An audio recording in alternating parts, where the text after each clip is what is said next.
அமெரிக்க அதிபரின் இந்த ஈரான் போர் முஸ்தீபுகள் மற்றும் ஒரு அமெரிக்க டாலருக்கு எதிரான அந்த மற்ற நாடுகளின் போக்கு இது ஒரு புறம் இருந்தாலும் நம்ம சாதாரண மக்கள் அந்த சிறிய நகைகள் ஒரு கம்மல் ஒரு வளையல் அல்லது ஒரு மோதிரம் இது போன்ற நகைகளை வாங்குவதற்கு கூட ஒரு சவரன் என்றால் ஒரு 1.25 லட்சம் இல்லாமல் இப்போ நகைக்கடைக்குள் நுழைய முடியாது என்ற ஒரு சூழ்நிலை உருவாகி விட்டது.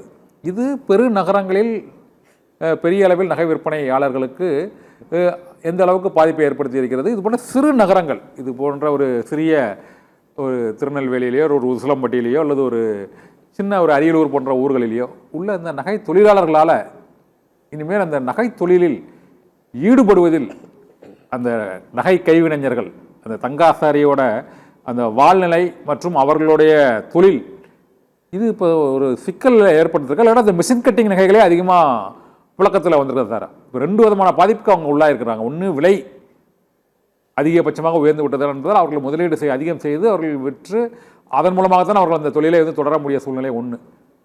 ரெண்டாவது இயந்திரமயமாக்கல் இந்த தொழிலில் அதிகரித்திருக்கிறது மக்கள் மத்தியில் வரவேற்பு பெற்றிருக்கா. உண்மையிலேயே அதை விட கைவினை தொழிலை விட இந்த மிஷின் கட்டிங் வரவேற்பு பெரிய அளவில் பெற்றிருக்கா இப்போ இல்லைங்க. அதாவது எப்பொழுதுமே ஹேண்ட்மேடு ஜுவல்லரிக்கு தான் வேல்யூ அதிகம், நிறைய மக்கள் விரும்பி வாங்குறாங்க. ஆனால் அந்த ஹேண்ட்மேடு ஜுவல்லரிக்கு சைக்கூலியோ அல்லது சேதாரமோ மிஷின் மேடை விட கொஞ்சம் கூடுதலாக இருக்கும். அது மக்கள் ஒரு சுமையாகவும் பலுவாகவும் நினைக்கிறாங்க. ஆனால் அதன் மூலமாக இவ்வளோ பேருக்கு வேலை கிடைக்குதுங்கிறது நினைச்சாங்கன்னா நிச்சயமாக அதை வாங்குவாங்க. தொடர்ந்து இந்த கைவினை கலைஞர்கள் செய்யக்கூடிய பொருட்களுக்கு தான் பெரிய மவுஸ் இருக்கு. அவங்களுடைய அந்த கலை அழியக்கூடாதுன்னா கண்டிப்பாக நம்ம அதை ஆதரிக்கணும். அதாவது டெம்பிள் ஜுவல்லரி ஆகட்டும், அந்த கையால் செய்யக்கூடிய எல்லா தங்க நகைகளையும் நம்ம ஆதரிச்சோம்னா நிச்சயமா அவங்களுடைய வாழ்வாதாரம் நல்லா இருக்கும். இந்த கலை இன்னும் வளரும், இல்ல வளரலன்னா கூட பரவாயில்ல, இன்னும் அழிவு நோக்கி போகாத பாதுகாக்கப்படும். அதனால மிஷின் கட்டிங்களை விட மிஷினுடைய அதாவது இயந்திரமயமாக்கல்களை தாண்டி நம்மளால கையால செய்யற ஒரு விஷயத்துக்கு தான் வேல்யூ அதிகம். அதான் நம்ம செய்யணும். இல்லை நான் இப்போ அந்த சிறிய நகைக்கடைகள் அந்த எண்ணிக்கை குறைவதை பார்க்க முடியுது. ஏனென்றால் பல ஊர்களில் அந்த கூலக்கடை பஜார் என்று இந்த நகை வணிகர்கள் சிறு சிறு கடைகளாக நிறைய இடங்களில் ஒரு சிறிய ஒரு நகை உருக்கக்கூடிய ஒரு சாதனங்களோடு அமர்ந்து அந்த மாடல்களில் அந்த கைவினைஞர்கள் தங்கம் வெள்ளி அந்த கொலுசுகள் அந்த சிறிய அளவிலான அந்த செயின் மோதிரம் ஆகியவற்றில் உள்ள அந்த பணிகளை செய்யும் தொழிலாளர்கள் எண்ணிக்கை இப்பொழுது குறைந்திருக்கிறது சிறு நகரங்களில்.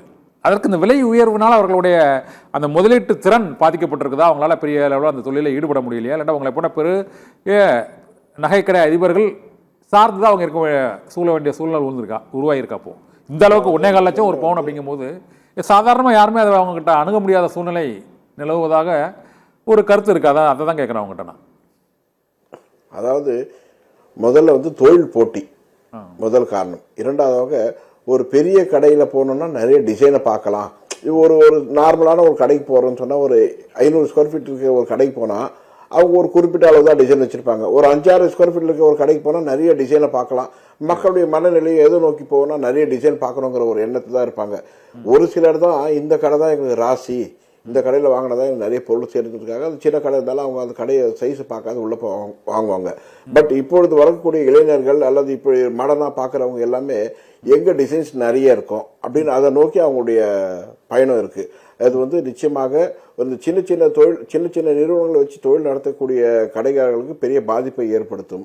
இது எல்லாமே எல்லா ஊர்லேயும் நான் கண்கூட பார்க்குறோம். சின்ன வணிகர்கள் சிறிய வணிகர்கள் பெரிய அளவில் பாதிப்பில் உள்ளாகி கொண்டிருக்கிறார்கள். இதற்கு முக்கியமாக தொழில் போட்டி, பெரிய நிறுவனங்கள் சிறிய நிறுவனங்களை தங்களுடைய கை அடக்கத்தில் கொண்டு வர வேண்டும், தனக்கு கீழே கொண்டு வர வேண்டும் என்ற ஒரு நோக்கில் அவர்கள் இதெல்லாம் செய்கிறாங்க. இது இந்த தொழிலை பெரிய அளவில் பாதிக்கும். சிறு வணிகர்களை பெருமளவில் கண்டிப்பாக இந்த விஷயங்கள் பாதிக்கும்.